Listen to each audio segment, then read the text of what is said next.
We just got a massive update for College Football 25, so we're going to go over all the new information in this video. First, let's start with Dynasty mode. We are now able to edit fictional players' ratings in Dynasty mode, so you can change their speed, acceleration, tackling, carrying, all of that. You still cannot change their names or their numbers or anything like that, but you can at least now change their overalls and ratings. I know some people are going to take advantage of this and just completely make all of their players 99 overall.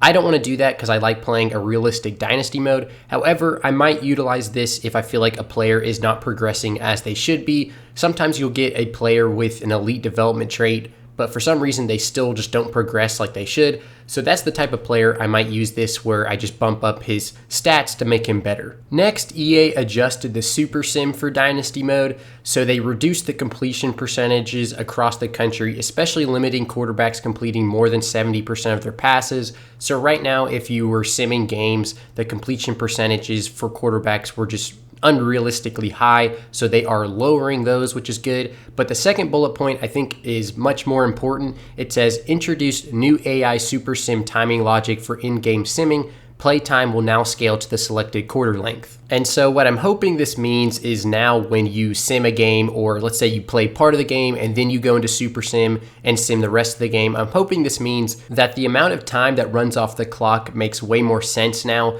Because sometimes I'll be up like 21 points and I sim the fourth quarter, right? And I'm only playing 5-minute quarters, and somehow the CPU ends up scoring like 4 times and wins the football game, which is just obviously unrealistic because in 5 minutes, there's no way you could possibly do that. So it sounds like depending on your quarter length now, the timing logic for Super Sim is going to make a lot more sense. This one right here is massive. A ton of people were asking for this. It says they enabled mass subs for online and offline Dynasty games. When playing against the AI, you will be able to sub in either your entire second unit if your starters are in, or your entire starting group if your second unit is in. So before this update, you had to go to your depth chart and manually just sub every single player that you wanted to be in the game, just put them higher up on the depth chart.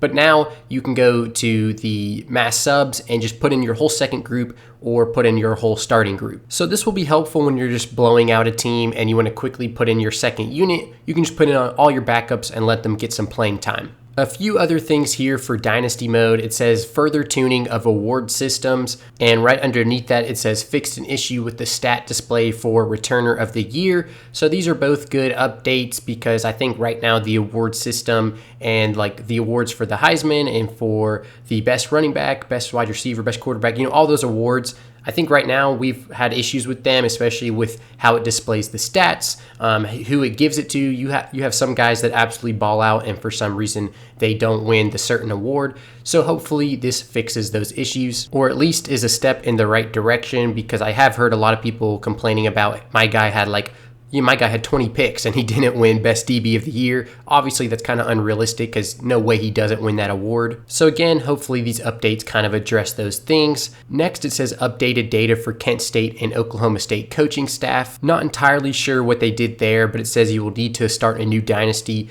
to get the updated staff. So if you're going to do a dynasty with either of those teams, you got to create a new one. And then lastly, it says fix an issue where the broken vertebrae injury was incorrectly labeled as a strained back. So I think some people were having a player injured with a broken vertebrae, but it said strained back. Obviously, those are two completely different things. So it said strained back, like out for the year, which makes no sense. So they fixed that. So that was it for Dynasty mode. Not a ton of updates, but I think there were some really good ones. The mass subs is really good. The tuning of Super Sim logic is really good. And then being able to edit fictional players' ratings is also very good. So those are 3 massive updates right there. Okay, so let's move on to Road to Glory. Very big update here. It says gave players the ability to audible regardless of what position you are in when you are lined up on the field. So regardless if you're playing quarterback, running back, linebacker, you'll be able to call an audible, which is a very good update, because before, when you couldn't call an audible, it kind of ruined playing the game mode. I'm tired of choosing extra plays and having the same 3 plays to choose from. I need to be able to audible. So that alone should improve Road to Glory, in my opinion, by a good bit. So next it says retune starting attributes for all halfback archetypes, which includes an increase to speed, agility, change of direction, and stamina to lower the times you get pulled from the game after a big run. And then they also retune starting attributes for all cornerback archetypes, which includes an increase to speed, stamina, acceleration, and agility. So basically now halfbacks and cornerbacks in Road to Glory mode are going to be better starting out. So if you choose one of those two positions, you will have an increase to the speed, agility, etc. It'll be better than what it was before the update. And the stamina one is really good. It even said in the little bullet point that the purpose of the increase to the stamina for running backs is to lower the times you get pulled from the game after a big run. So before the update, you might rip off like a 50-yard run and coach would pull you because your stamina was too low. But now hopefully that won't happen as much. So only a few updates here for Road to Glory, but having the ability to audible regardless of your position is awesome. So I'm glad they changed that. Okay, before we talk about the new gameplay updates, let's first briefly talk about this. So they added new uniforms for Arkansas State, UAB, Western Kentucky, Louisiana Monroe, Tennessee, Eastern Carolina, West Virginia, UMass, Charlotte, Ohio State, Colorado State, and Minnesota. They also updated uniforms for Charlotte, Cal, Tulsa, and Miami, Ohio. And you can see some of those uniforms on your screen now. I think I showed like 5 of them, but there's even more than that. And then the last bullet point says included new NIL players for multiple teams. And I honestly don't know exactly what players were added, but I do know that some new real players were added to teams that didn't make it in the first edition of the game when they released it. So this update has put a few new real players in the game. Actually, I will say that I know Georgia wide receiver Ra Thomas was added because one of my followers told me that, so shout out to him. And if any of y'all know who was added, maybe you were on your team and saw a new player, definitely drop it down in the comments below. And now let's hop into the gameplay portion of the update. So they added a new switch stick delay option, and you have the option between no delay, slight delay, large delay, and then disable the switch stick completely. So basically how this works is if you choose to have a delay for the switch stick, right after the snap, the switch stick will not work immediately. So if there's a slight delay, I don't know exactly how long it'll be, maybe a second or two before the switch stick starts working. And then large delay would obviously be a little longer than that. Like I said, you can completely disable the switch stick or you can have no delay, which is what it already was before the update. But basically, some people were complaining like right when the ball was snapped, they would accidentally use the switch stick.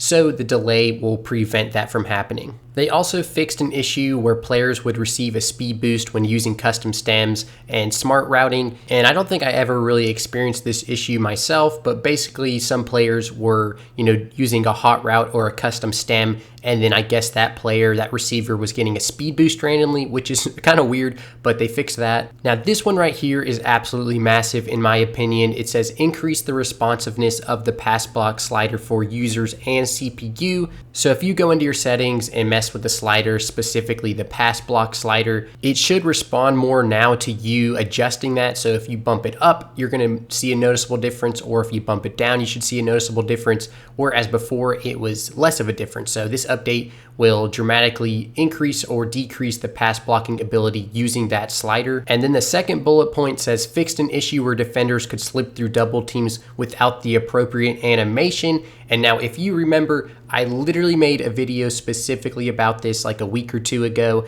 and a lot of people loved saying that it was a skill issue, that the pass blocking was an issue. They were saying that the reason you're getting sacked is because you're not adjusting your O-line, you're not adjusting your protection, you're holding the ball too long, which all of those things are sometimes true. But at the same time, it was obvious that the offensive line was not blocking as intended sometimes, specifically on double teams. And I called that out in my video, and here they are fixing it. And I wasn't the only one that said this was an issue, so I'm not taking credit for it. But the point is, if there's an issue with the game, we should call it out, and then hopefully EA will fix it, and that's exactly what happened. So we shouldn't just gaslight members of the community saying it's a skill issue when clearly it's an actual issue, and now EA has addressed it. So hopefully now pass blocking is somewhat better in College Football 25. Here's a few bullet points I want to quickly go over. So it says they made CPU play call and coach suggestion tuning across all modes. They decreased the time the CPU calls jet touch passes, so hopefully you see less of those. They increase the effectiveness of pass committing versus trick plays and increase the risk of run committing from man coverage. So if you pass commit on a trick play, that's actually going to serve you well because you are going to stay committed to that pass. So even if it's like, a halfback pass, you're still committed to defending the pass. So it should be better now after this update. However, if you run commit when you're in man coverage, the risk is going to be higher now, which makes a lot of sense because if you are in man coverage and that one defender commits to the run and it ends up being a pass, you're probably going to get burned over the top. They fixed an issue where players could continue to spin when using a conservative ball carrier coach adjustment.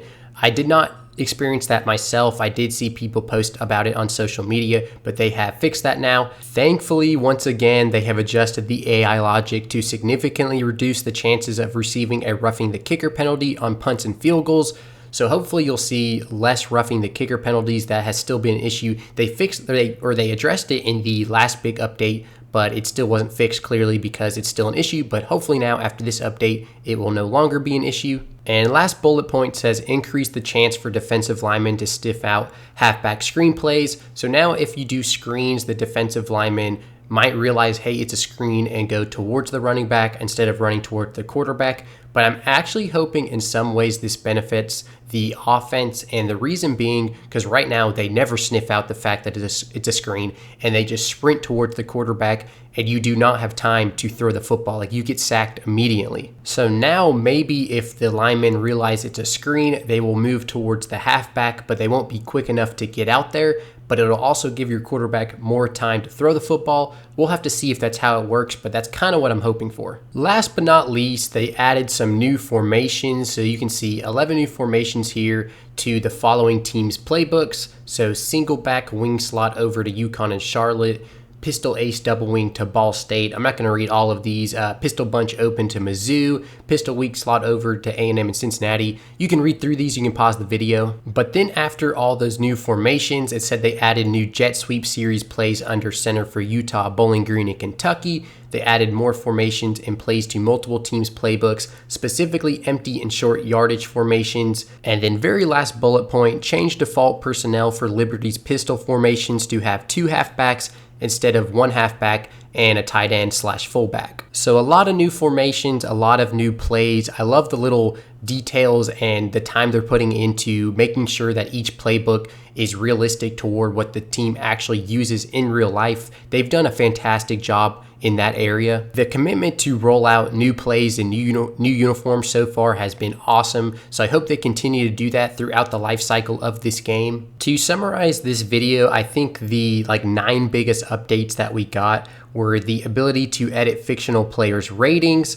They adjusted the O-line blocking sliders as well as the double team blocking. They reduced the chances of roughing the kicker, thankfully. New uniforms. The mass subbing is massive. All positions can audible and road to glory now. The new switch stick delay options. The new NIL players for multiple teams. And then lastly, the Super Sim playtime will now scale to the quarter length. Those were the 9 I posted on Instagram because I think they were the 9 biggest things. So massive update for College Football 25. I think it has a ton of good changes. Hopefully, unlike the last big update, it doesn't add a bunch of new bugs, but we'll see. Definitely get in there, go play, try out the new features, make sure everything's working properly. Thank you for watching. Follow me on Instagram at BringNCAA Follow me on Twitter at TubbyLight, and then subscribe here to stay updated on College Football 25.